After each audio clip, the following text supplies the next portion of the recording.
Hello, everyone. This is your host, Yoshino, and you are listening to episode number 98 of Artists Decoded with creative director and visual artist, Alexander Sweat, joined by my friend, multidisciplinary artist, Jesse Draxler. Alexander and I met each other through Instagram. I really like his portraiture photography work and the work he creative directs for Sovereign Skateboards. I actually bought a couple of the skateboards, especially the one of Jesse's work.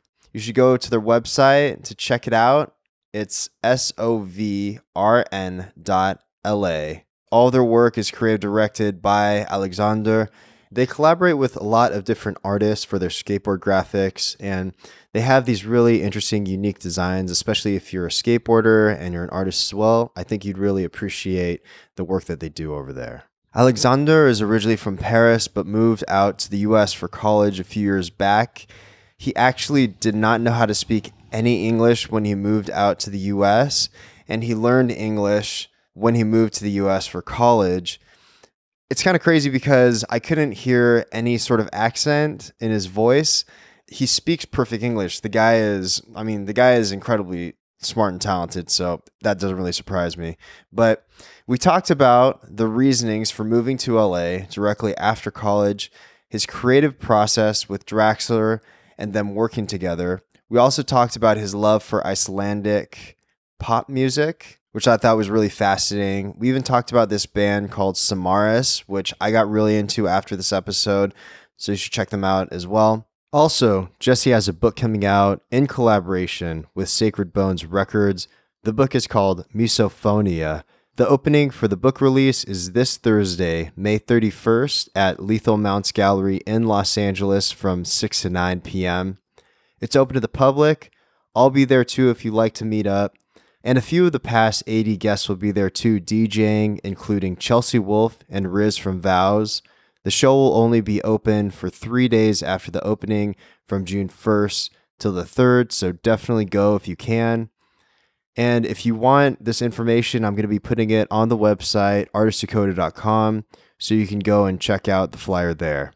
If you'd like to donate to Artists Decoded, please do so on our website, artistdecoded.com. It helps us pay for the media hosting fees and other fees associated with bringing you these episodes. That would really help out. If you can't donate, that's totally acceptable. I understand that. If you can go to our iTunes page and leave us a review, that really helps for people just like yourself to hear about Artists Decoded. So here it is, without further ado, episode number 98 with Alexander Sweat, featuring my friend, multidisciplinary artist, Jesse Draxler. Hope you enjoy.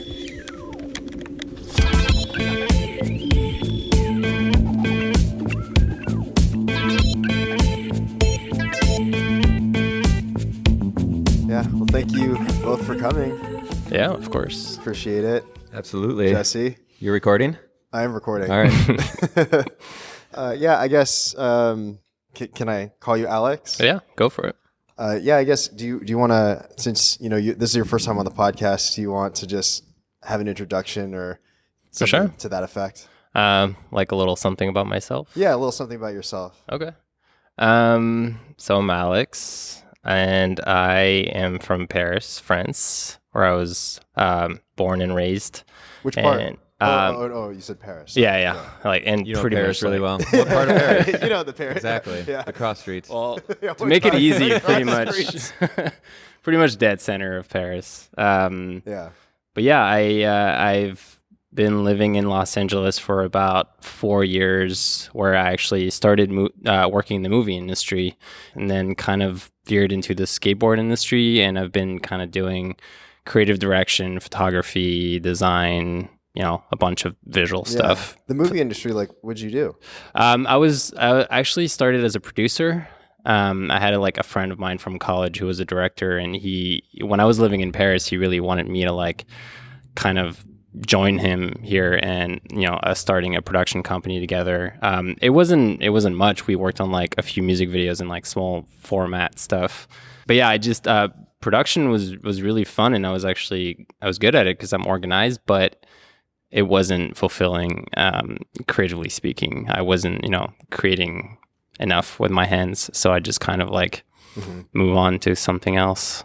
How did you make the transition, or where'd that come from that to skateboarding? Well, the transition was actually it was pretty harsh. I was working in production and then just kind of like got fed up with it. And I had some money saved up at the time. So it was like almost like 4 years ago at the time, enough pretty much to stay in LA another like 4 months.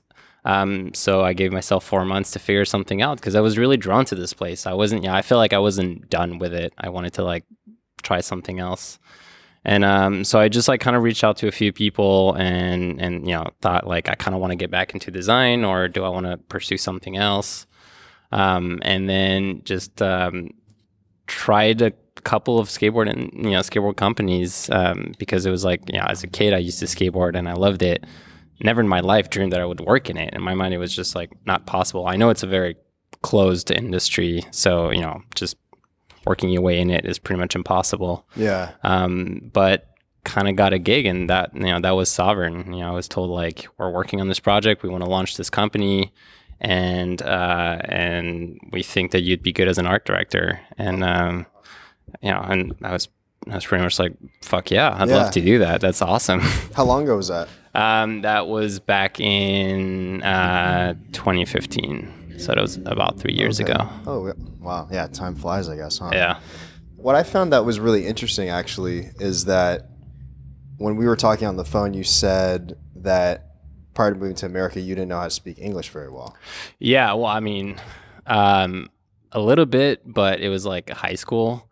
I think I was better than my peers in high school because, because I was like very sensitive to the American culture, but also I grew up watching a lot of movies in English, and my stepfather, with whom I grew up, wasn't really into the whole like dub movie thing, because over there most movies are dubbed, so he would just watch them in English, sometimes with subtitles, sometimes without. I didn't really understand it, but I think it just kind of sunk in listening to it. But yeah, I moved to Boston when I was 18 for college, and this was kind of like a last minute decision. And the first semester was terrifying. I didn't understand shit in class, and my English was pretty bad.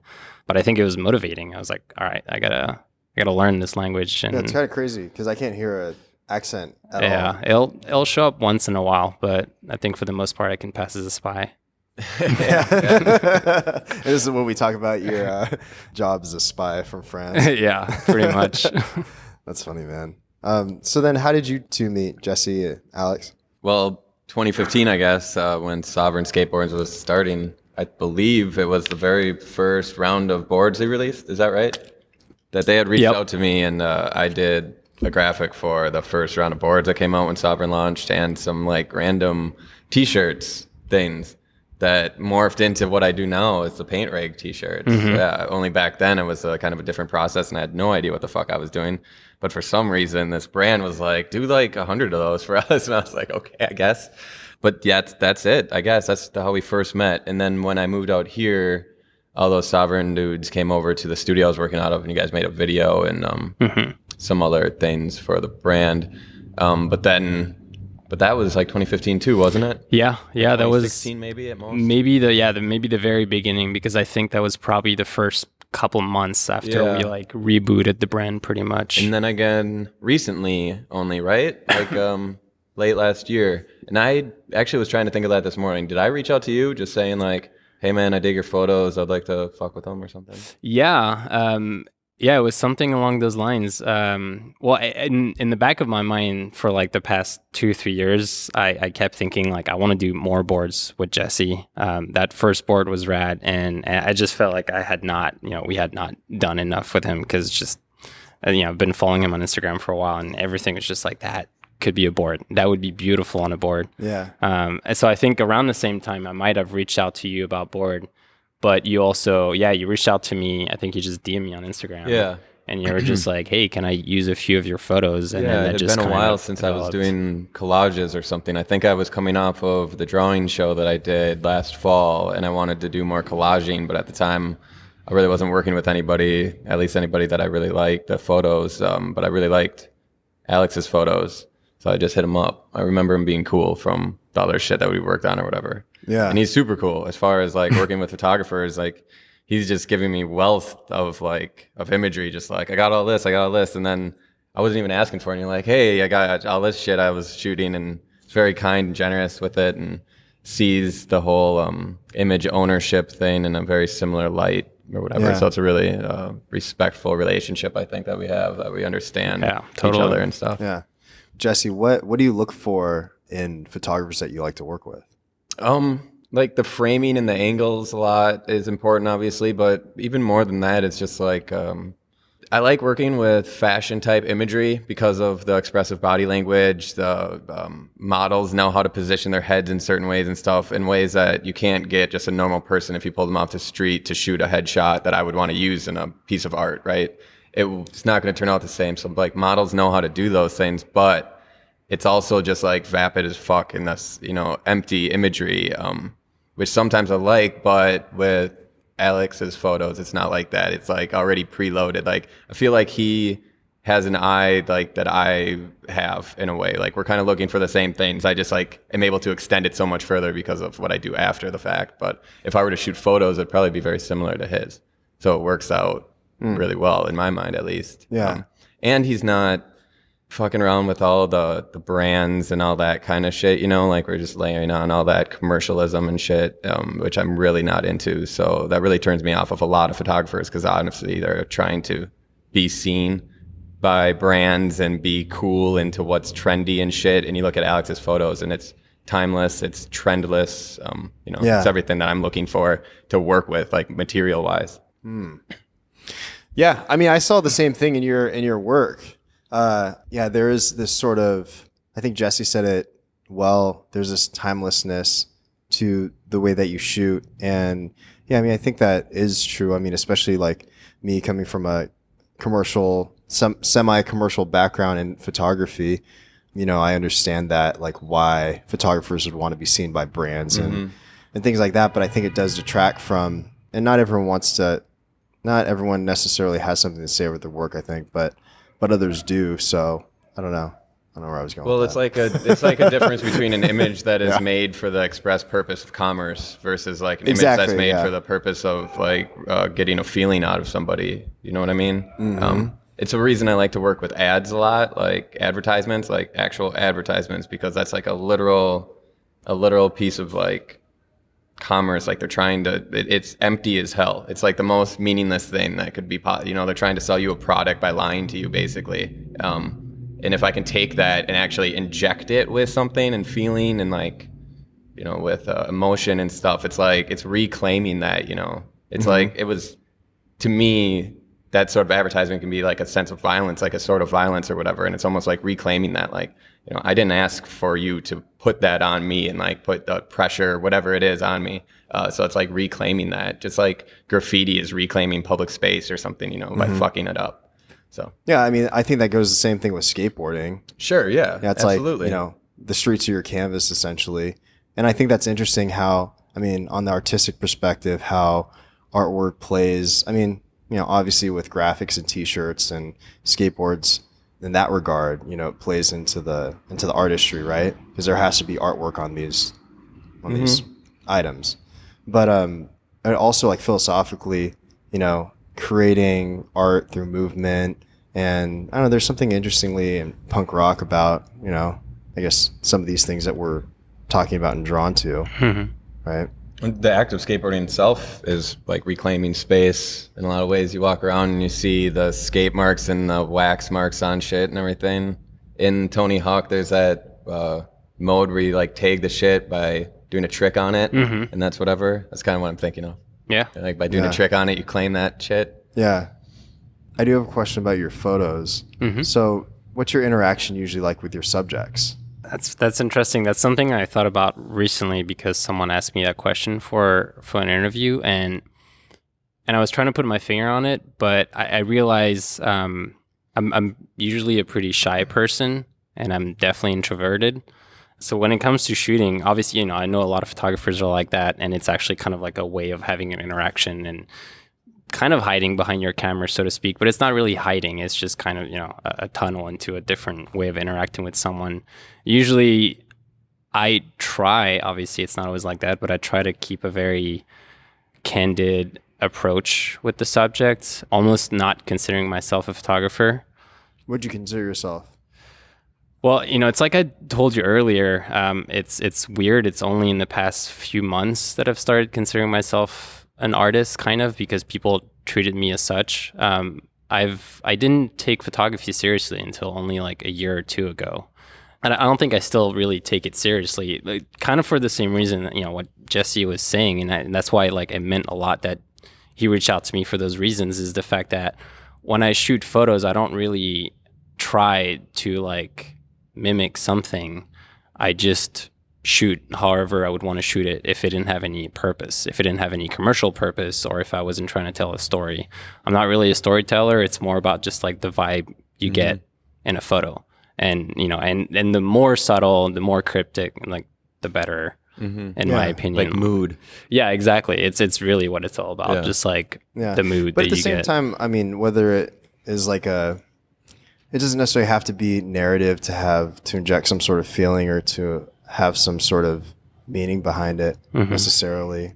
I almost think the opposite. I think a lot of the time a narrative can suck the feeling out of something. By trying to tell somebody something, you lose it all. You know what I mean? Yeah, absolutely. I mean, I agree with you. And then, and like in my videos, I think that's kind of where I struggled for a little while. I was trying to focus on a narrative. And then I realized like, I don't want any narrative. I want the video to be about the mood. Just because it's a video format doesn't mean you have to tell a story.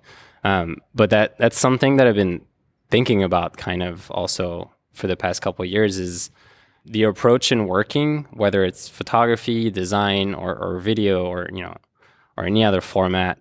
The idea of trying to find the difference between what your gut is telling you to do and what your mind is telling you to do. In other words, like, what, logically what you do. And obviously I would lean towards the gut. That one thing that you don't really understand, you can't put your finger on it, but you don't know if it's right or not, but it feels right to do it. And that, I kind of see it as the difference between when you shoot, for instance, between knowing what you want, that's your gut, versus planning what you want. That's the logic part. And in video, it's kind of like how I try to treat it sometimes as a director, is just, I just kind of like to show up and see what happens, versus just doing extensive shot list and trying to think ahead of time when you're not even there. You're not even there with the camera, and you're not even there with, with the subject. You're not interacting with the people yet. So have you tried to pre-plan out your shots beforehand? I have a couple of times a while back, and it didn't go well at all, because it never comes out how you plan it. So I mean, obviously, if it's like a commercial shoot or something, like I'll do it. If there's like because they make you, and you kind of like just make it up. It's like this, pretty much, just whatever. But for the kind of photos that Jesse works off of, those are the ones where like no planning whatsoever. And I used to shoot at people's places because I love the idea of having no idea what I was going to work with light wise. And sure, sometimes it kind of looked like crap. Sometimes the lighting was terrible. But I find that if you go with that in mind, you always find something interesting to shoot. Yeah. And now I have my own studio and I shoot there for the most part.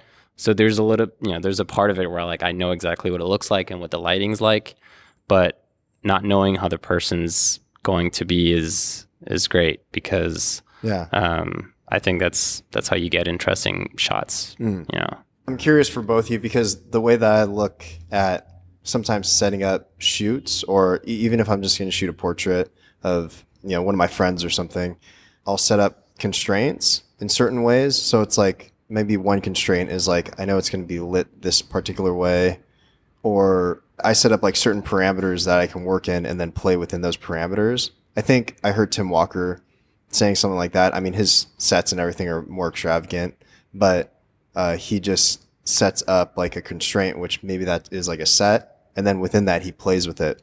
What do you guys think about that ideology?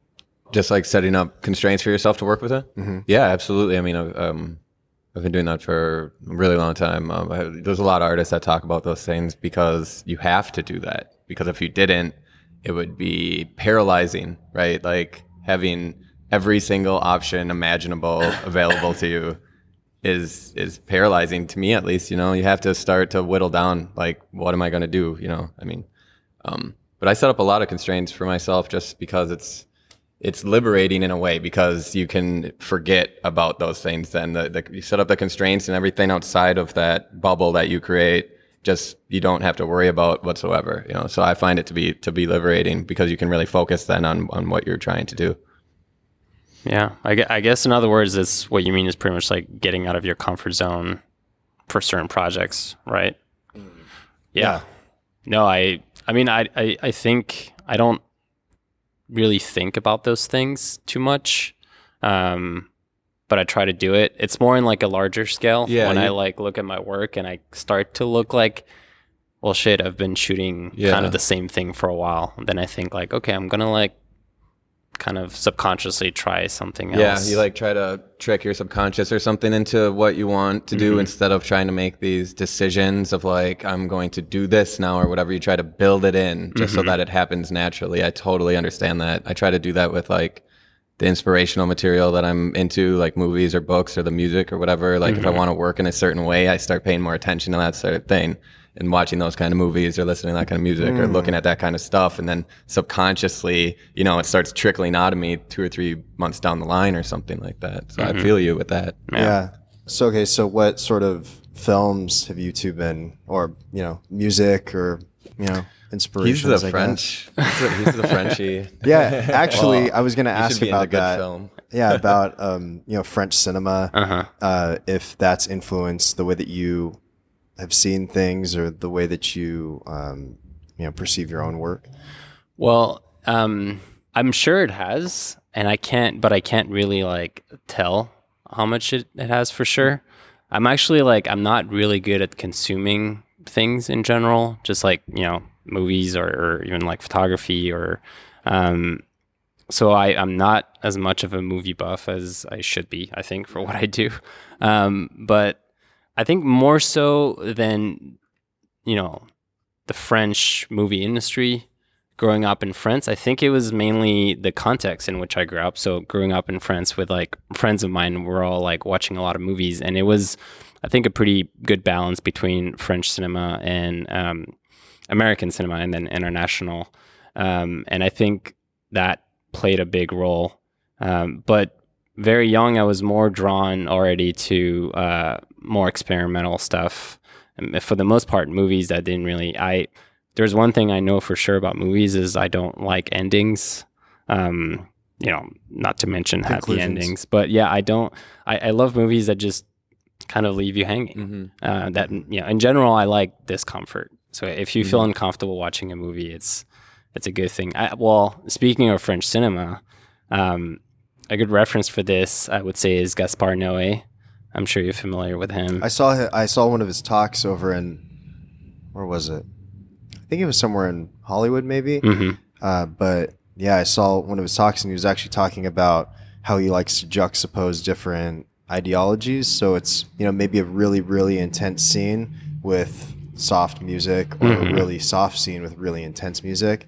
And I was thinking about that in terms of disparate elements, you know, kind of like coming together and creating a poignant feeling or story. Yeah, he's like, well, first of all, he's French as fuck. When you like hear him speak, he's got like that thick accent, and he's got like that very Parisian attitude. But there's something about his movies that, to me, I always tell people his movies are not necessarily my favorite, and he's not necessarily my favorite director.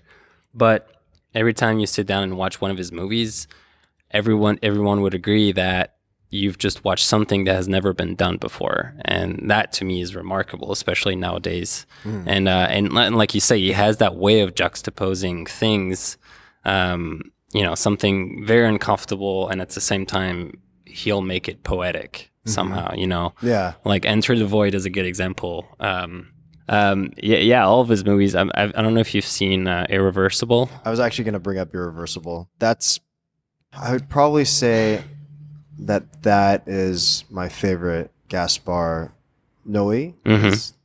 I always call him Gaspar Noé. It's Gaspar Noé. Technically, it's Noé. Noé. Mm-hmm. Gaspar Noé. Yeah, I think that's one of my favorite of his films. Yeah, and I don't know if you'd agree with me, but if you're very pragmatic, if you don't really look deep into it and you watch that movie, it's, I mean, for lack of a better word, it's fucked up. It's really, really violent. I know there's a 20-minute pretty much uncut rape scene. It's, you know, there's like torture, everything, you name it. It's very gritty. It's dark. It's you know, it's all taking place in like the dark scene of Paris. But there's something very poetic about it, and the way he just like took the movie pretty much and just like sliced it into chunks, and then just like mixed everything to make you feel very uncomfortable when you watch it. I love that. There's no ending. There's no beginning. The story is completely deconstructed. You feel like shit the entire time about being a person, about those people in the movie, and you know, everything he does with those camera works, like everything that's just constantly spinning. It just makes you nauseous. I love it. It's amid that, you know, I don't think all movies should be like that, but that's a fucking movie, you know. That's something where you're like, even his like title cards for Enter the Void, where it's just like, you know, if you just that intro, that title sequence, you're pretty much fucked. Yeah, well, in general, pretty much gonna go. If you have epilepsy, you can't watch his movies. But in Irreversible, the beginning scene where they're in the club and the camera is constantly spinning around, and then you're picking up little fragments as it enters into dark and then goes into the scene and then enters into dark and goes back, and then there's that where it just stops, and then he's just constantly beating that dude's face in, and just bloody and bloody and bloody. That scene is incredible. Maybe it was my interpretation, but that I don't know. Have you seen that movie? Irreversible? Yeah. I think back in the day, but didn't that come out like early 2000s or something? Yeah, I think it might even have been 1998 or something. Yeah, might have been late 90s. It's like a lifetime ago to me. So I mean, it was a while ago. I've been thinking though while you guys are talking that I need to revisit that for sure. That fire extinguisher scene, like you say, the way the camera's spinning, but maybe it was my way of interpreting, but the way the camera is like Dutch, but like really like heavy Dutch during that whole like beating up the guy scene, and then it's almost just like traveling with the punches, like instead of focusing on the subject or the action, he's focusing on the force, you know, the force is being applied. The motion. Yeah, the motion. And then just like reversing the Dutch, but while still staying in the same scene. Instead of cutting, he just like goes 180 degrees, but stays Dutch the other way. You almost feel like, you don't feel like you're being the guy, you know, being punched or the guy punching, but just kind of in between. And it's very, you are the motion. Yeah, you are the fist, you know, you're the force, like that's pretty much breaking this guy's awesome. face. That's dope. Yeah, and I like the I want to talk about the end, but it's just a beautiful scene at the end, and then you're just kind of left feeling like, oh man, you know, you can't really look back because there was just so much stuff that happened previously before that, and I don't know, just such a strange, unique way to end a film. You're left with more questions than answers, really, and that's how it should be. Yeah, that I think that's one of the signs of really good artwork. Yep, I agree. You're left with more questions. Yeah. Oh, totally. Yeah. Jesse, what about you? Films? Recently? Music? No, I kind of quit answering those kind of questions. I ingest so much. I watch so many movies. I listen to so much music to like, and I don't want to answer that question anymore just because I limit myself, I feel like, because now I said like 3 or 4 things and then that's what I'm judged on or something. That's what people think I like or whatever. But it's like, that's like just like a small part of it. It would take too long to get into. So yeah, no, I get you. Yeah. I think I like everything, man, you know? Yeah. It's just I'm ingesting it just all. I fucking devour it all. I'm like the opposite of you probably. You said that you're bad at consuming media or something. Yeah, I don't consume. And I go much. on like ravenous, like I just consume like crazy, you know. What about any VR experiences recently? Actually, no, I haven't been on the VR lately. Yeah. That Megaton Rainfall. Well, that one game, Super Hot VR. I won't get into it any further, but that game was awesome. That where the time only moves when you move. I haven't played if you it. stand completely still holding the controllers, there's like time isn't moving, so you like look around and you pre-plan your actions, And then when you start moving, the time starts moving in the game too. Damn. It's insane. Yeah, it's dope. Wow, it's awesome. It's super fun. And it's like a Yeah, shooter it's game super too. cool. So it's like John Wick half the time where like you shoot, but then you just hold still and time is stopped. And then you can see other bullets coming at you and you can like duck out of the way and shit. It's pretty rad. Is that on PSVR? Yeah, PSVR, okay. that's what I played on for sure. Yeah. Do you think that was a worthwhile investment, or do you wish you had Oculus or No. No, I mean, or it V5? would, nah. I like the PSVR because it was Yeah. easy. It's just easy, you know? Yeah. Yeah. I was thinking about getting some. I mean, I just feel like I don't have time now, but I have been thinking for the past couple of years of getting like some VR unit just to have it. But Well, you guys do a lot of technology forward work. You know what I mean? You were doing like the 3D scans and shit, right? Yeah. Stuff. So, I mean, I could see how you guys would definitely put that to use in the no wave space over here. yeah, we've been doing some. We're going to be doing some projection stuff for this upcoming festival next week. Oh, It's going to be the street art one? The street art festival? no, it's a Form Festival. Oh, the one out in the desert, that one. yeah, in Arco Santi. I got you. But yeah, I mean that's kind of like I guess technologically, kind of I technologically. saw forward some stuff. of the preview or whatever. Yeah, just some examples and stuff. Yeah. What about books? Do you guys read much? Yeah, I actually have a really good book that I recently read, but what about you, Alex? I don't want. Yeah. So that's a very sticky question for me, but I'm not It's also a particularly really ashamed shitty of it. question. It's like they don't like you read books, dude. Like that sucks. Well, I don't read at all, and I actually have never really read No a shit. book. I've maybe What? like Really? read some short. Yeah. I mean, in school you must have. I've read like short stories and stuff, and then when we had to do book analysis, I kind of like cheated. Cliff Notes. But yeah, I've never really read, which I was actually pretty good, you know, at French at the time, like writing and philosophy. I was good, and then in college I was also good at writing. But Yeah. yeah, I don't. That's a I great don't answer. really read I anything. I think that's awesome. Yeah, that's a very honest answer. But- What about audiobooks? No, not neither. I don't. Like I said, I'm like That kind of a shit's grandpa when awkward. it comes to consuming things. Oh, I don't okay. think those should Well, even be I mean, called audio books. That's some other weird thing. I don't. What do you mean? I can't. It's not like reading a book is an experience because half of reading a book is using your imagination. That's what I love about books is that it takes me out of my own world because it's my shit, my brain. It's occupied building this other world. That's 50% of reading a book for me. 50% is the words. 50% is me building everything in my head. When you're just listening to somebody talk about it, I think even just with the afflection of their voice, I mean, knowing that they're the author or knowing something even about that person, whether even they be male or female or something, may judge how you, or may affect how you interpret that, you know?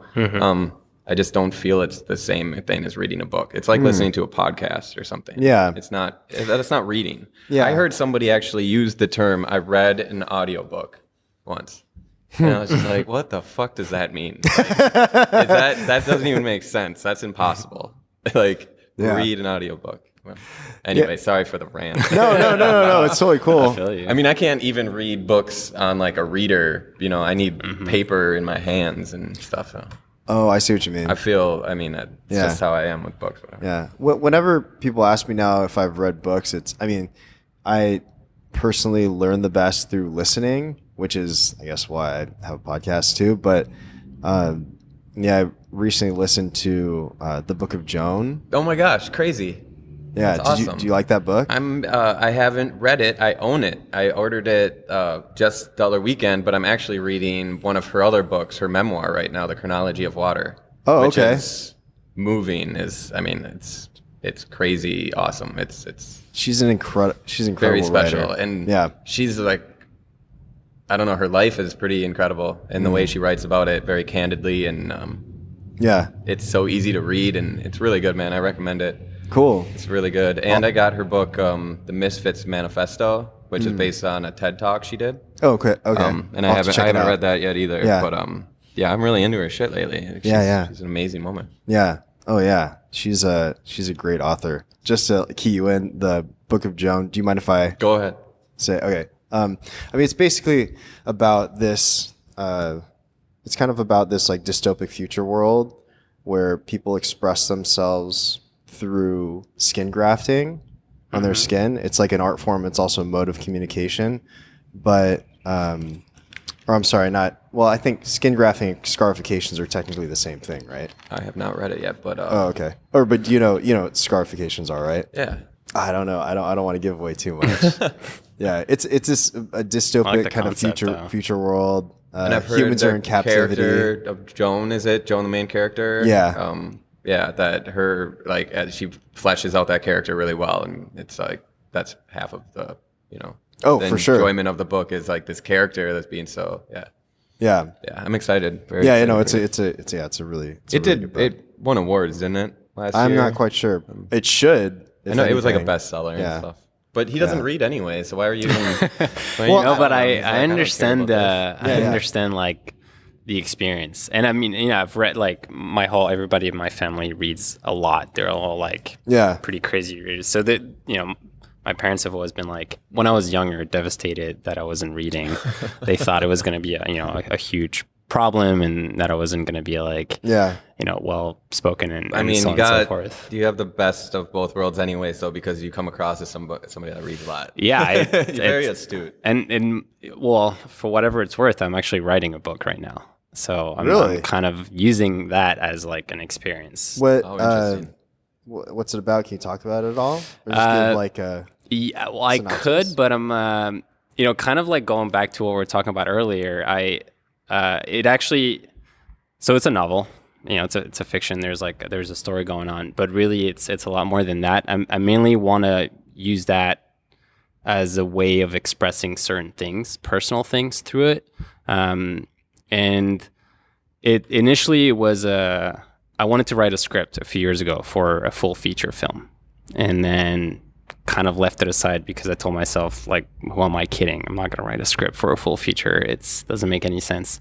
And then when I thought about writing recently, it was only like a year ago, this story just kind of came back to me because it was just something that I really wanted to tell. And it wasn't something I wanted to tell in any other way than just writing it down. So I decided to make it a book and make it a project. And I was like, I'm going to finish this before I'm 30. It was just kind of like my goal. But telling you about the story wouldn't do much. What I can tell you is the structure. I'm kind of playing off the fact that I haven't read books and I know how a book is, I know how the structure is and everything, and I can definitely guess, but I wanted to kind of go against that. And similar to what we were talking about earlier, regarding Gaspar Noé's work, I want to kind of break the structure, and I want to make the reading experience ideally uncomfortable. And so one thing I'm kind of sticking to right now, I'm only about like 100 pages in, but one thing I'm kind of sticking to is that idea of there's a main character, and that main character has, very strong discomfort towards living. It's almost like his own existence is a threat to himself. And so the idea of who he is as a person and where he belongs in space and where he belongs or when he belongs in time doesn't ever feel right. And so I kind of wanted that to be the experience as a reader. So without any kind of transition or anything throughout the book, even in the middle of a sentence, you'll switch from like third person to first person to, the perspective is always changing, and it's skipping time, going back and forth between present, past, future, and so on and so forth. So, sounds like it would make a good film. yeah, probably. I think it's going to make a shitty book, but it doesn't matter. I think as an experience. That's not what I'm saying, but but I mean, you can always, later if you wanted to adapt it to a film, or I mean, I think that could be a good strategy too, is to create it as a book and see, how people respond to it, and then, maybe even turn it into a film later. I don't know if that's your intention. My intention right now is I'm just writing it for myself, and the more I'm writing it, the more I'm realizing it's 100% a personal experience. It doesn't mean I won't share it, but I'm not claiming to be a writer. I certainly don't think I am. I think I'm more so curious as what would come out of it, and I love the idea of it. I'm sure you two experience the same thing, working on so many little projects at the same time. that idea of kind of looking forward to one big project that takes months and years is actually very exciting. You know, I want to take my time, and I have no idea what I'm going to do when I'm done with it. It honestly might just be self-published, probably like print like 20 copies, give it to a few friends. I'd love to read it. Yeah, sure. I'll definitely give you a copy, and you can, in audio form. Yeah.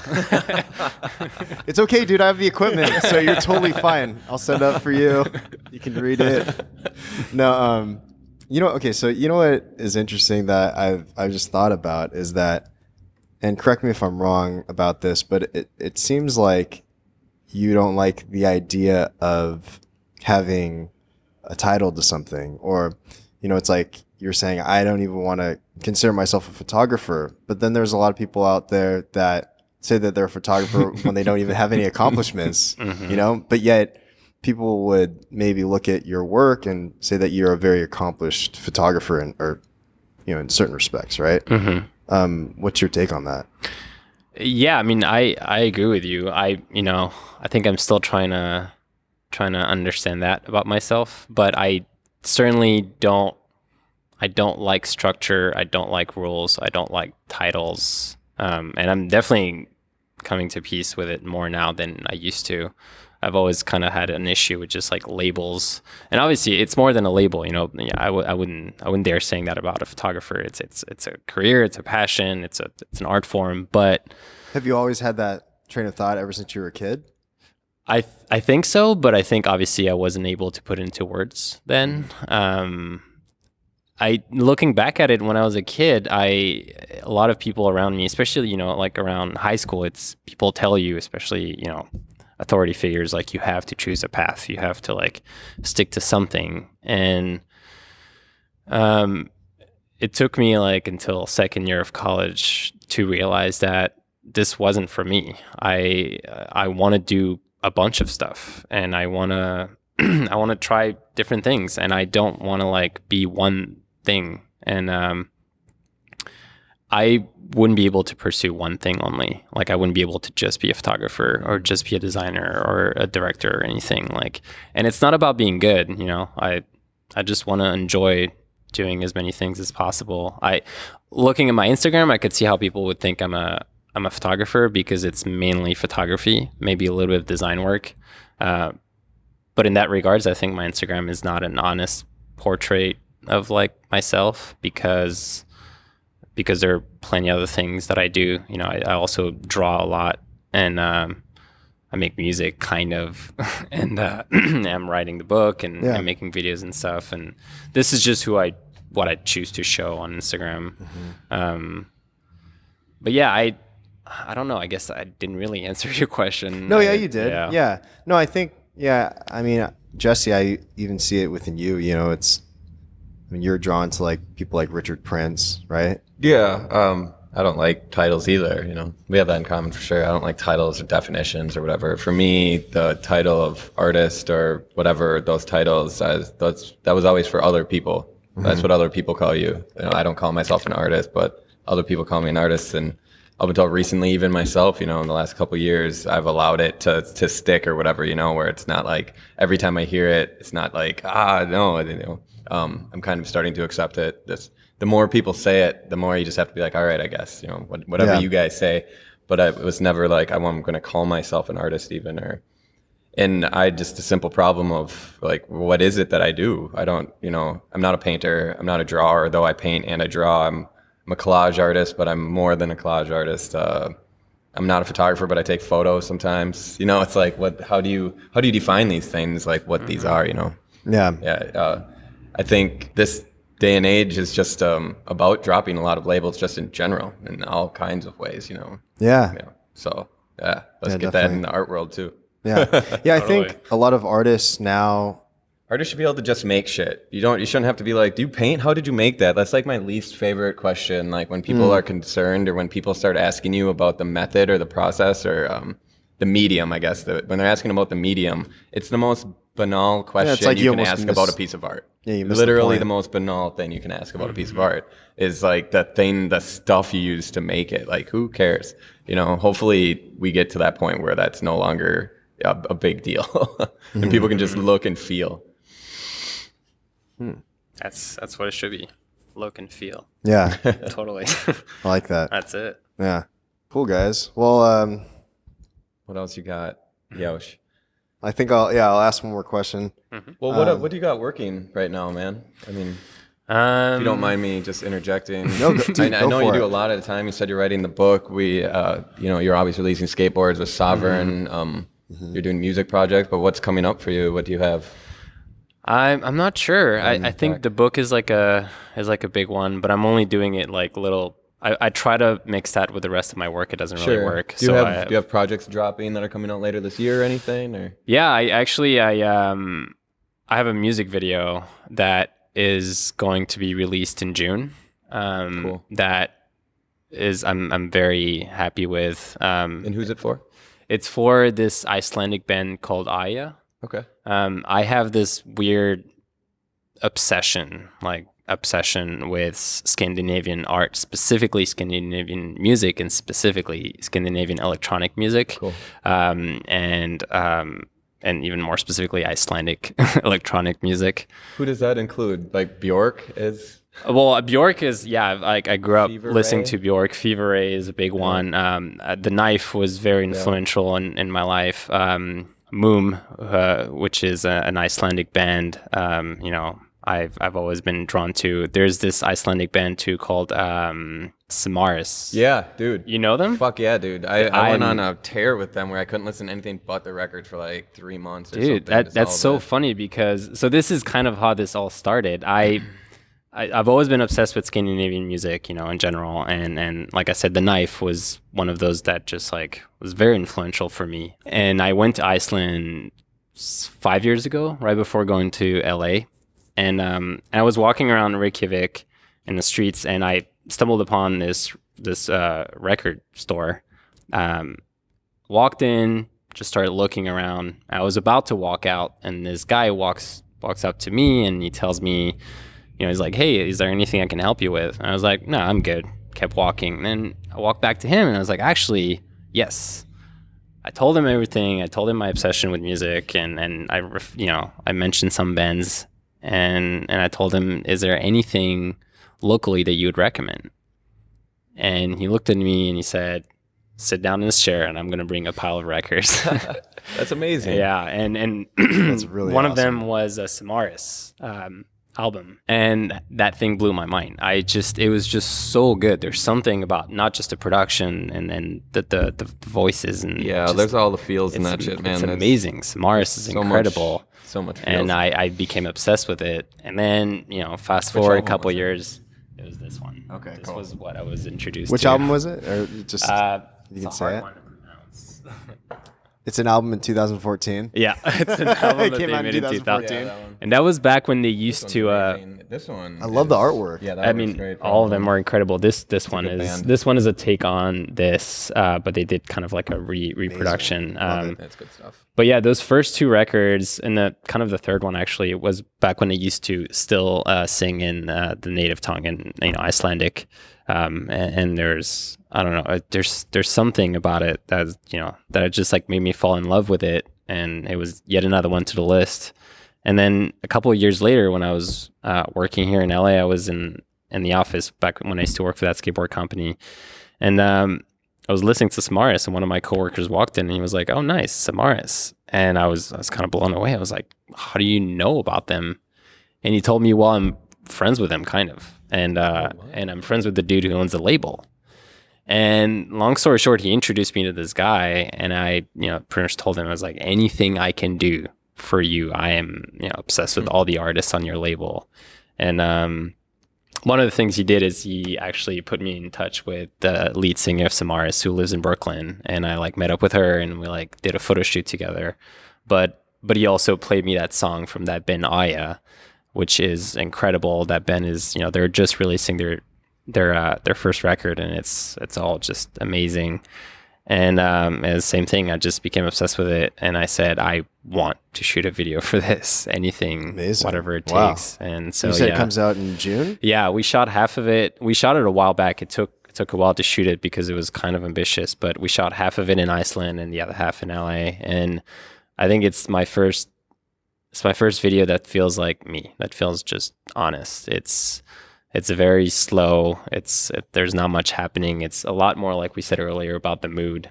There's no narrative. Actually, a few people that have watched it that are more about narrative did not enjoy it. And I can understand why. But yeah, whether it's good or not is, it's up to the viewer, obviously. But it's the first time I put out a video that feels like I actually got to express myself, and, and working with incredible people. The band is incredible, and everybody at the label. So yeah, rad, that's, man. Congratulations. Yes, that's really rare, actually, it is, right?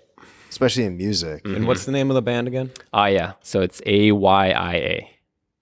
And Aya. yeah, they're really Yeah. good. Yeah, that sounds amazing though. Yeah. That is very cool. Yeah. So yeah, I have one more question, and I generally bring this up on the podcast at the end. But do you have any advice for artists that want to get into a creative practice as a career? Do I have any advice? It's a very valid question. Don't get me wrong, but every time I think about that, I think like, well, here's the thing. I'm 29, and age doesn't really matter. But I've recently met a lot of artists, and I can think of like a few, for instance, that are very young. One specifically, his name is Abel, and he's 19, and I look at his body of work, and I feel like he's almost like more accomplished than I am in a way, even though it's all subjective. So when I think about giving advice to people, I feel like I don't have anything to give him, because kind of like what we were saying earlier, there's no labels or anything. So it's I feel like everything I've learned kind of applies to myself, and it might apply to other people. And one of those things would be like, don't just really go with your gut.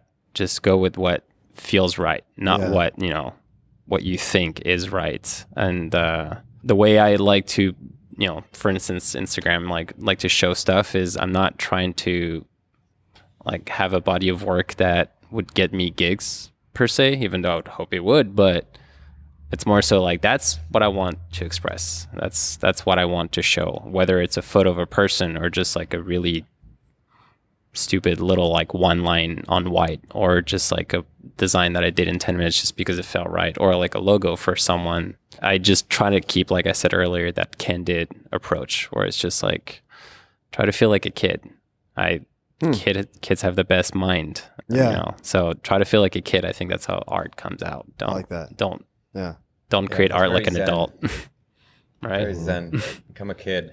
Paint like a kid. Yeah. Well, Do everything like a kid. eventually we will become kids again. I mean, the best things come out when you don't understand what you're trying to create or trying to capture, I think.